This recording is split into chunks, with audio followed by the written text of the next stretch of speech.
আসসালামু আলাইকুম, CS take IT Bangla টিউটোরিয়ালে সবাইকে স্বাগতম। আজকে আমরা সংক্ষেপে আলোচনা করার চেষ্টা করব যে কিভাবে আমরা নামজারি আবেদনের জন্য নতুনভাবে কিভাবে ফর্মটি পূরণ করব আমাদের যে কোনো আবেদনের জন্য। এটি নিয়ে আমি সংক্ষিপ্ত আলোচনা করব আজকে।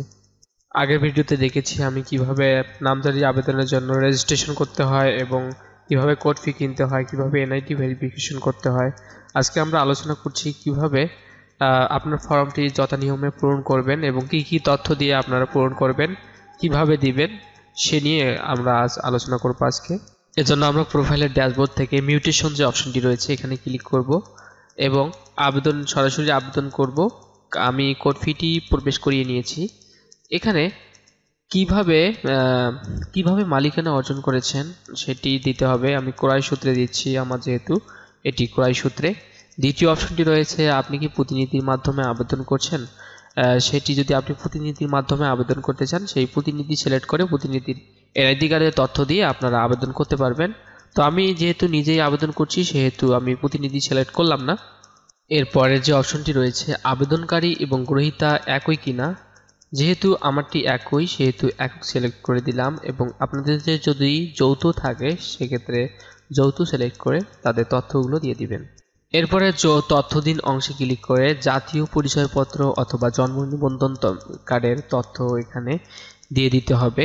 আপনি যার নামে আবেদন করবেন তার এনআইডি কার্ড অথবা জাতীয় পরিচয় অথবা জন্ম সনদের তথ্য এখানে দিয়ে দেবেন। এখানে যেহেতু আমরা এনআইডি কার্ডের তথ্য দেব, এখানে প্রাপ্তবয়স্ক সিলেক্ট করে আমরা পরবর্তী অপশনে এনআইডি কার্ডের তথ্যটি দিয়ে দিব। এজন্য আমাদের এখানে একটি 300 পিক্সেল ইন্টু 300 পিক্সেল এখানে সাইজ দিয়ে রেখেছে। এখানে একটি ছবি, সদ্য তোলা ছবি এখানে দিতে হবে এবং ঠিকানাগুলো আমরা দিয়ে দিব। আরেকটি বিষয় হচ্ছে আমরা যখন দলিলের পিডিএফ সংযুক্ত করব সেক্ষেত্রে যে কোনো এমবির পিডিএফকে আমরা 1 এমবিতে কনভার্ট করব। এজন্য গুগল ক্রোম ব্রাউজার ব্যবহার করে সার্চ করব 1 MB to 3 MB to 1 MB PDF converter online. এখানে লিখে সার্চ করলে আমরা অনেকগুলো ওয়েবসাইট পাবো। আমরা ফার্স্ট ওয়েবসাইটটিতে প্রবেশ করে আমাদের পিডিএফটি ইম্পোর্ট করলেই কিন্তু আমরা পিডিএফটি যে কোনো এমবি থেকে আমরা 1 এমবি বা তার কম এমবিতে নিয়ে আসতে পারবো। এর ফলে আমরা পিডিএফটি কিন্তু সংযুক্ত করতে পারবো। বেশি সাইজের পিডিএফ কিন্তু নিচ্ছে না। এজন্য আবেদনকারী তথ্যটি দেওয়া হয়ে গেলে আমরা টিক মার্কটি উঠিয়ে দিয়ে পরবর্তী অপশনে চলে যাব। এরপর দলিলের যে তথ্য রয়েছে এখানে দলিলের তথ্য আমরা সংযুক্ত করব, দলিল নম্বর, দলিলের তারিখ এবং এখানে সর্বশেষে পিডিএফটি যুক্ত করে দেব। একাধিক দলিল থাকলে আমরা দলিল যুক্ত করুন অংশে ক্লিক করে আমরা একাধিক দলিলগুলো সংযুক্ত করে দেব।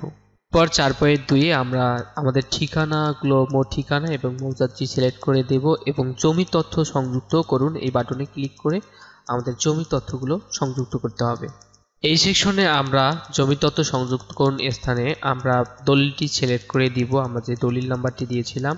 এরপরে এখানে একে একে হোল্ডিং এবং জমির ধরনটি নির্বাচন করে দিব। ধরন বলতে RSA যেটি হয় আপনার অথবা নামজারি, এটি সিলেক্ট করে দিব। এরপর খতিয়ানটি দিয়ে এখানে যাচাই করুন যে অপশনটি রয়েছে এখানে ক্লিক দিয়ে এর পরবর্তীতে দাগ নম্বরগুলো এবং জমির পরিমাণগুলো, ধরনগুলো আমরা একে একে সিলেক্ট করব। যতগুলো দাগ রয়েছে এবং কত শতক জমি রয়েছে সেগুলো আমরা এখানে দিয়ে দিব। সেই তথ্যগুলো যদি একাধিক দাগ থাকে দাগ যুক্ত করুন অংশে ক্লিক করে আমরা দাগগুলো সংযুক্ত করব।